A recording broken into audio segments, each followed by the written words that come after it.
MainWP Updates with Dennis Dornan. Hello, MainWP managers.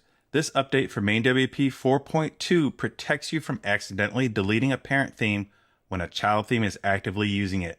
We call it the parent theme lock.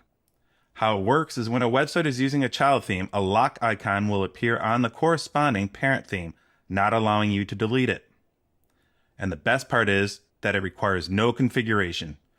Once you install your MainWP 4.2 dashboard, you just sync your sites and your dashboard will locate all the parent themes attached to an active child theme. Let's take a look at it in action. Okay, here's our brand new 4.2 dashboard.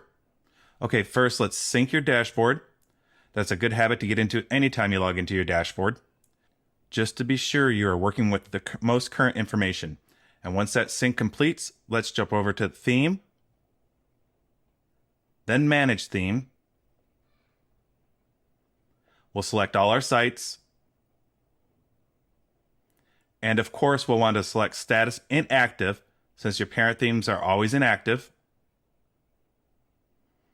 Click Show Themes. And there you'll notice a new red lock icon. That icon is telling you, hey, I'm a parent theme of an active child theme. You can't delete me. And that in a nutshell is the parent theme lock update. Once again, thank you for choosing MainWP. To keep up with MainWP, join the MainWP community at meta.mainwp.com or follow us on any of our official social media channels.